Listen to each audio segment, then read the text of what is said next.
ये वाचन है आज का महाभारत के प्रसंग से ही, कि जब कौरव और पांडव को शस्त्र की विद्या देने, कौरव और पांडव छात्रावास में थे तो उनको शस्त्र की विद्या देने के लिए गुरु द्रोणाचार्य को नियुक्त किया जाता है। गुरु द्रोणाचार्य ने कौरव और पांडव को शस्त्र की विद्या दी। शस्त्र की विद्या ग्रहण करने के बाद कौरव व पांडव हस्तिनापुर आते हैं। हस्तिनापुर आने के बाद जनता के समक्ष उनके युद्ध कौशल का प्रदर्शन किया जाना था। युद्ध कौशल के प्रदर्शन के लिए बड़ी सभा आयोजित की जाती है।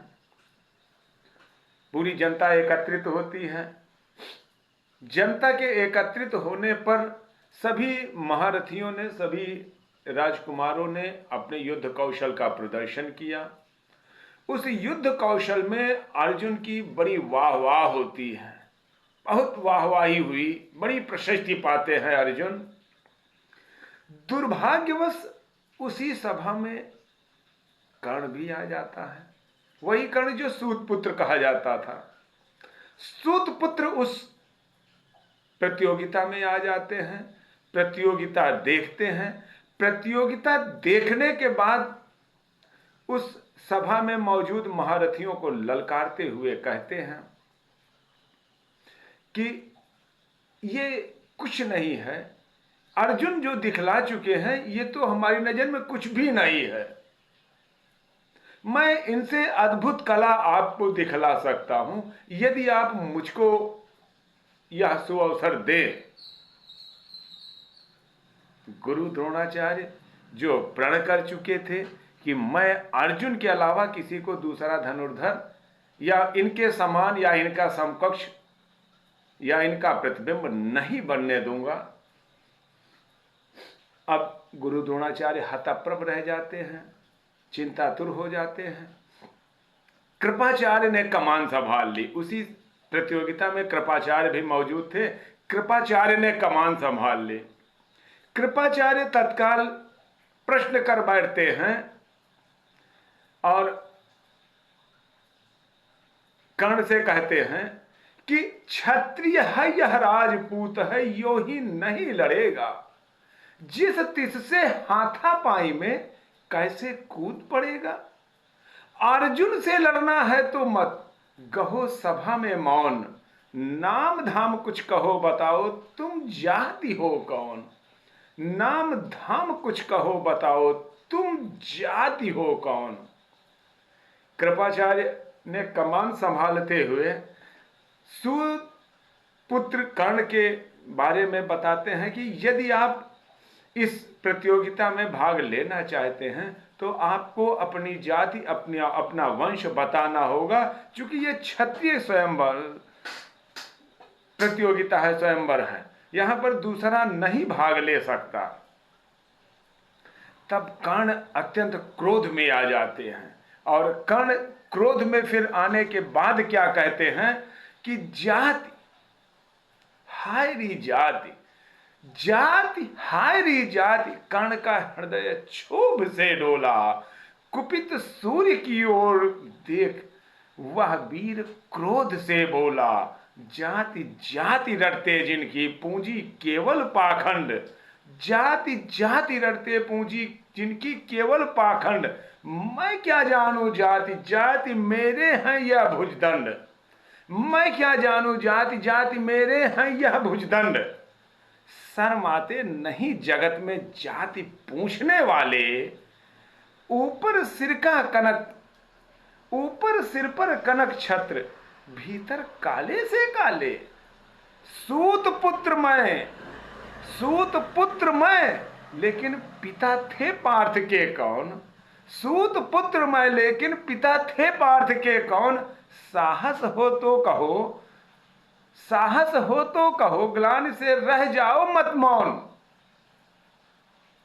कृपाचार्य का इतना पूछना नहीं हुआ था कि कर्ण ने तत्काल रिप्लाई दे दिया कि मैं तो सूत पुत्र हूं, मुझे तो आपने कह दिया कि मैं अपने रण का कौशल इस प्रतियोगिता में नहीं दिखा सकता, तो जब आपने मुझको पाबंद कर दिया है तो वो पाबंदी अर्जुन पर भी आनी चाहिए। अर्जुन के पिता कौन थे, इसको आपको इस भरी सभा में जनता के समक्ष मौन नहीं रहना चाहिए और बताना चाहिए। तब कृपाचार्य पुनः पुनः क्या कहते हैं कि कृपाचार्य ने कहा, वृथा तुम क्रुद्ध हुए जाते हो, साधारण सी बात उसे भी समझ नहीं पाते हो। राजपूत से लड़े बिना होता हो अगर अकाज, अर्जित करना चाहिए तुम्हें पहले कोई राज, अर्जित करना चाहिए पहले तुम्हें कोई राज। अब उसी सभा में दुर्योधन भी बैठा है, जो महागदाधारी था, वो गदा युद्ध में प्रवीण थे, उनके रण का कौशल भी दिखलाया गया था। अब चूंकि दुर्योधन अर्जुन से तो शुरू से खार खाए रहते थे, अर्जुन से सदा द्वेष में ही भरे रहते थे, दुर्योधन को मौका मिल जाता है और उसी भरी सभा में दुर्योधन कर्ण को अंग का राजा बना देते हैं, अंग देश का राजाधिराज बना देते हैं और उनका राज्याभिषेक करने की बात कहते हैं कि करना क्या अपमान ठीक है इस अनमोल रतन का, मानवता की इस विभूति का, धरती के इस धन का, मानवता की इस विभूति का, धरती के इस धन का, बिना राज्य यदि नहीं वीरता का इसको अधिकार, तो मेरी यह खुली घोषणा सुने सकल संसार। अंग देश का मुकुट कर्ण के मस्तक पर धरता हूं, एक राज्य इस महावीर के हित अर्पित करता हूं, एक राज्य इस महावीर के हित अर्पित करता हूं। रखा कर्ण के सिर पर उसने अपना मुकुट उतार, गूंजी रंग भूमि में दुर्योधन की जय जयकार। फिर भीम और अर्जुन ग्लानि से में भर जाते हैं। अब इसी में भीम और दुर्योधन में गाली गलौज होने लगती है, जिसे कृपाचार्य ने रोक दिया। अब जब सभा विसर्जित हो गई, सब लोग अपने अपने घर जाने लगे,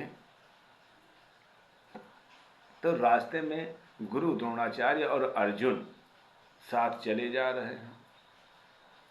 अब चूंकि पहले ही मैंने बताया कि गुरु द्रोणाचार्य ने प्रतिज्ञा कर रखी थी, मैं अर्जुन से बड़ा धनुर्धर किसी अन्य विद्यार्थी को नहीं होने दूंगा, तो रास्ते में चलते चले जा रहे हैं। तब इसी पर गुरु द्रोणाचार्य अर्जुन से कहते हैं कि ये दूसरा आपका प्रतिबल कौन आ गया, तुम्हारा बैरी ये कर्ण कौन आ गया।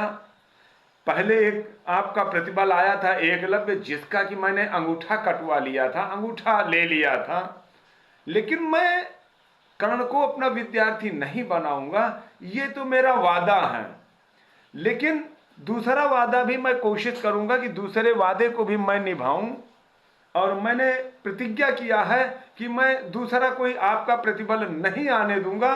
तब पर 4 लाइनें हैं कि जन्मे नहीं जगत में अर्जुन कोई प्रतिबल तेरा, टंगा रहा है एक इसी ध्यान में आज मेरा, एक लब्य से लिया अंगूठा कढ़ी न मुख से आ, रखा चाहता हूं निष्कंटक बेटा तेरी राह, मगर आज जो कुछ देखा उससे धीरज हिलता है, मगर आज जो कुछ देखा उससे धीरज हिलता है, मुझे कर्ण में चरम वीरता का लक्षण दिखता है, बढ़ता गया अगर निष्कंटक यह उद्भट भट बाल, अर्जुन तेरे लिए कभी वह भी हो सकता है काल,